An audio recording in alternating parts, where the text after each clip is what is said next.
Bismillahirrahmanirrahim. Assalamualaikum warahmatullahi wabarakatuh. Perkenalkan, nama saya Gilang Olta Ramadan, NIM 8601211094. Saya dari Program Studi Pendidikan Guru Sekolah Dasar, Fakultas Keguruan dan Ilmu Pendidikan Universitas Terbuka. Di sini saya ingin mengerjakan tugas tutorial pertama mata kuliah Pancasila, yaitu pelajaran dari sejarah Pancasila bagi generasi muda. Topik yang ingin saya bawakan kali ini yaitu proses lahirnya Pancasila sebagai dasar negara Indonesia.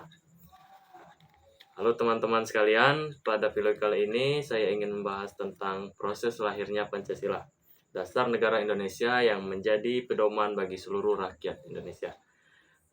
Pancasila bukan hanya sekedar 5 butir asas saja, tetapi merupakan hasil dari pemikiran, perjuangan, dan semangat persatuan para pendiri bangsa kita dalam merumuskan dasar yang bisa menyatukan Indonesia yang majemuk dari Sabang sampai Merauke. Pertama, kita masuk di latar belakang sejarah. Dalam proses lahirnya Pancasila yang berawal pada masa pendudukan Jepang pada tahun 1942 sampai dengan 1945. Saat itu, Jepang yang sedang mengalami kekalahan di berbagai front Perang Dunia II dan berusaha menarik simpati rakyat Indonesia sebanyak-banyaknya untuk menjanjikan kemerdekaan. Sebagai bentuk janji itu, pada tanggal 1 Maret 1945, Jepang membentuk BPUPKI atau Badan Penyelidik Usaha Persiapan Kemerdekaan Indonesia. Tugas utama badan ini adalah menyelidiki dan mempersiapkan segala hal yang berkaitan dengan kemerdekaan Indonesia, termasuk merumuskan dasar negara yang akan digunakan setelah Indonesia merdeka.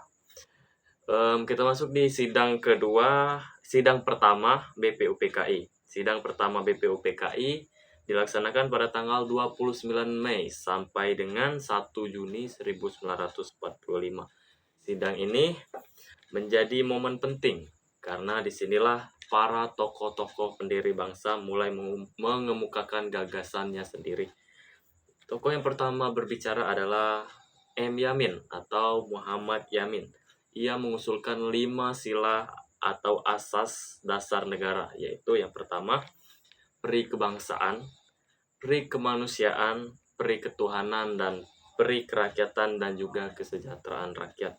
Lalu tokoh kedua yang mengemukakan pendapat yaitu Dr. Supomo menyampaikan gagasan tentang integralistik, yaitu negara yang mempersatukan seluruh elemen tanpa ada perbedaan sedikit pun menjadi satu kesatuan yang utuh.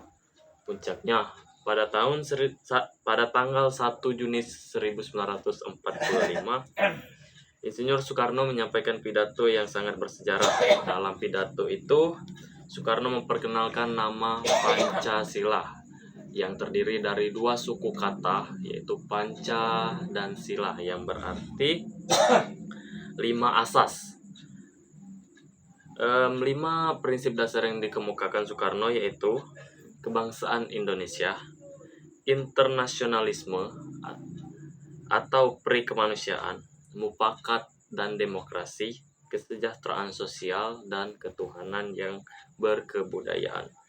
Soekarno juga menyebut bahwa kelima sila itu bisa disingkat menjadi trisila atau ekasila, yaitu gotong royong.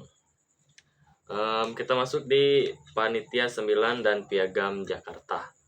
Setelah sidang pertama selesai, dibentuklah Panitia 9 yang beranggotakan tokoh-tokoh nasionalis dan agamis seperti Soekarno, Mohatta, Agus Salim, Wahid Hasyim, Muhammad Yamin, dan tokoh-tokoh lainnya.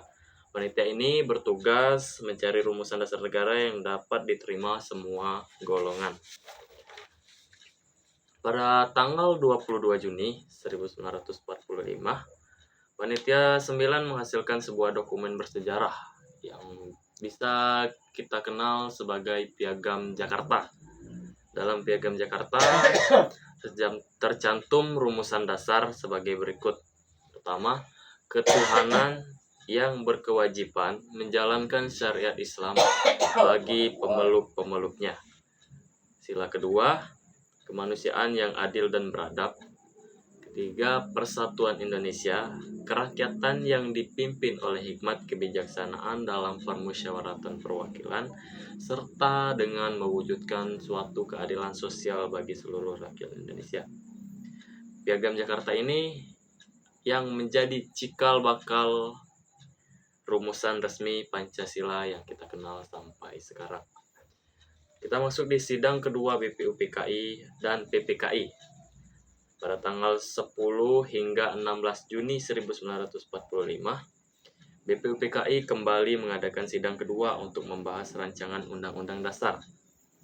Piagam Jakarta digunakan sebagai pembukaan Undang-Undang Dasar 1945.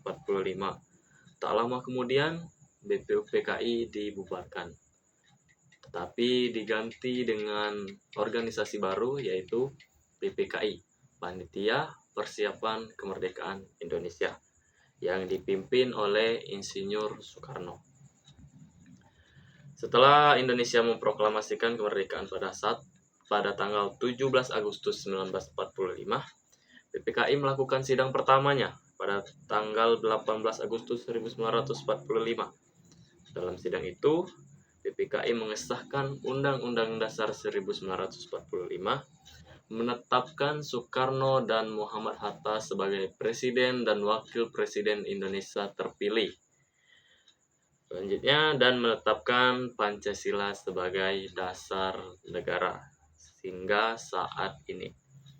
Namun, terjadi sedikit perubahan pada sila pertama Piagam Jakarta yang berbunyi ketuhanan yang berkewajiban menjalankan syariat Islam bagi pemeluk-pemeluknya. Seperti yang kita ketahui, tidak semua orang Indonesia beragama Islam. Islam hanya mayoritas di Indonesia. Jadi, untuk menghindari problematik antara umat beragama, maka sila pertama dirubah menjadi ketuhanan yang Maha Esa. Selanjutnya, penetapan dan makna Pancasila. Dengan disahkannya Undang-Undang Dasar 1945 pada tanggal 18 Agustus 1945, maka Pancasila resmi menjadi dasar negara Republik Indonesia. Kelima sila termuat dalam pembukaan Undang-Undang 1945 alinea keempat yang hingga kini menjadi pedoman dan sumber nilai-nilai kehidupan bernegara. Pancasila lahir dari persatuan, toleransi, dan gotong royong, nilai-nilai luhur yang sudah ada dalam budaya Indonesia sejak dulu. Sebagai generasi penerus, kita harus terus mengamalkan Pancasila dalam kehidupan sehari-hari, menghormati perbedaan, bersikap adil, menghargai kemanusiaan, dan ikut menjaga dan membangun persatuan bangsa. Karena Pancasila bukan hanya dasar negara, tetapi juga jiwa, kepribadian, dan identitas bangsa Indonesia. Terima kasih telah menyimak. Semoga dengan memahami proses lahirnya Pancasila, kita semakin bangga menjadi bagian dari bangsa Indonesia. Saya akhiri, wabillahi taufiq wal hidayah. Wassalamualaikum warahmatullahi wabarakatuh.